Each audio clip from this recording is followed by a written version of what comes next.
Bonjour et bienvenue dans cette vidéo consacrée à l'environnement esquisse sur IronCAD. Dans cette vidéo, je vais créer une pièce courbe et je vais la rendre paramétrique. Aussi, afin que les pièces cintrées réagissent correctement lors du changement de paramètres, je vais utiliser les contraintes d'esquisse. Comme vous pouvez le voir sur ce plan, la pièce paramétrique dépend de 3 paramètres, un angle, un rayon et une largeur de planche. Pour démarrer, droppez un panel du catalogue Oikema Tools. Choisissez une orientation, ici horizontale. Veuillez cliquer sur les cadenas permettant de bloquer la longueur et la largeur de la pièce. J'expliquerai pourquoi bloquer les dimensions plus loin dans la vidéo. Je passe ensuite le paramètre en User Section, ce qui me permettra de retravailler la face de la pièce, puis valider à l'aide du bouton vert. Faites dérouler l'arborescence de la pièce jusqu'à atteindre la section du panel, clic droit, éditer la section. Vous entrez alors dans l'environnement esquisse. Sur la forme, on distingue des petites icônes. Celles-ci sont des contraintes géométriques.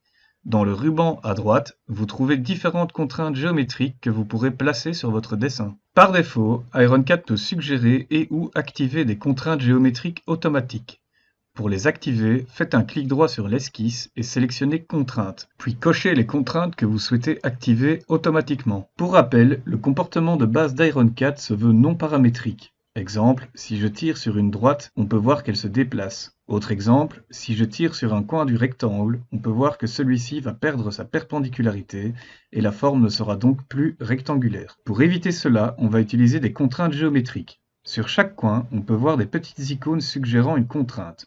Sur un rectangle et au niveau des coins, la contrainte suggérée est une contrainte de perpendicularité. Pour les activer, double-cliquez dessus, elles prendront alors la couleur rouge pour montrer qu'elle est bien active.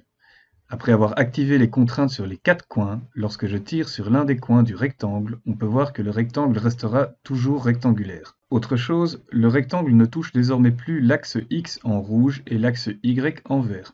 Il sera toujours important de se référencer d'une manière ou d'une autre à ces deux axes et ou au point d'origine de l'esquisse afin d'avoir une esquisse bien définie. Je vais donc utiliser la contrainte collinéaire afin de replacer les droites sur les axes. L'icône de contrainte collinéaire montre que ces droites sont bien bloquées sur les axes. De plus, elles sont devenues vertes, ce qui signale qu'elles sont bien définies. Plaçons maintenant une Smart Dimension pour renseigner la longueur et la largeur. Par défaut, ces Smart Dimensions sont verrouillées. Une fois placées, on peut voir que la forme est entièrement verte et à gauche, dans les propriétés, on peut voir que l'esquisse est bien définie. Commençons la pièce cintrée. Je place un arc de cercle 3 points, puis 2 droites. J'ai délibérément choisi de ne pas connecter les éléments tracés pour pouvoir utiliser les contraintes géométriques et donc bien définir la géométrie. Pour relier les différents éléments, je clique sur la contrainte coïncidente, puis sur les différents points.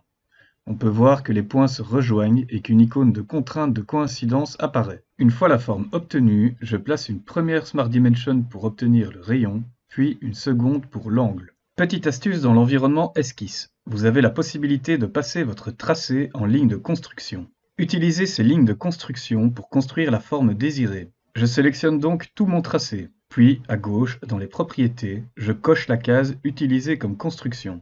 On peut voir que les lignes sont désormais en pointillés. Le rectangle à gauche représente les dimensions rectangulaires du panneau nécessaire à votre pièce cintrée.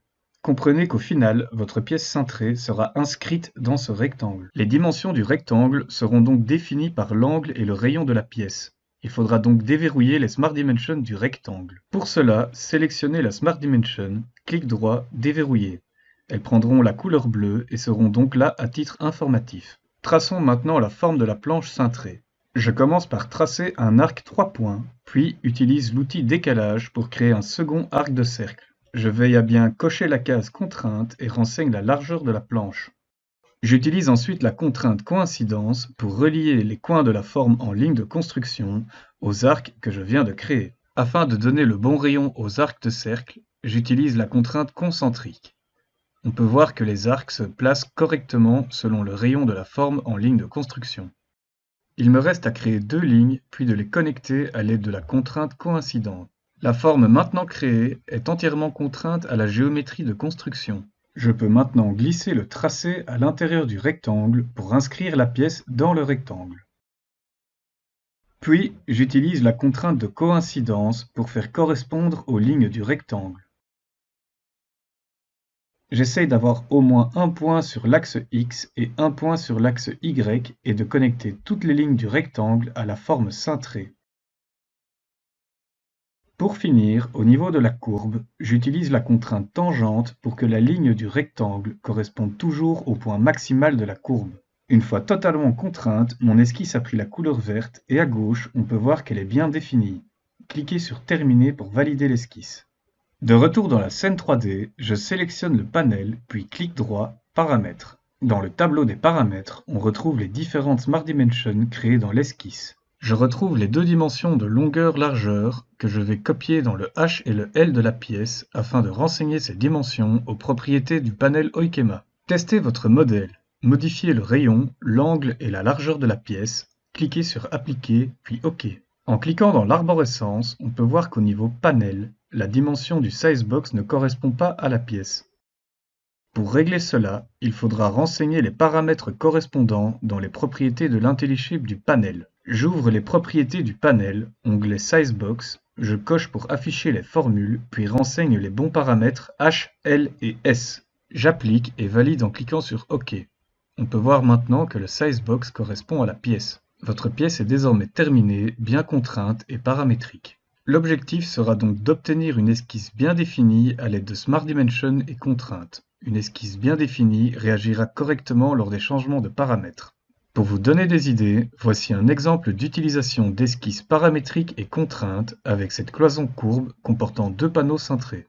Lorsque je modifie les paramètres de la cloison, on peut voir que tous les éléments vont suivre correctement. Le modèle est donc paramétrique, bien défini et bien contraint. Il ne génère donc pas d'erreur.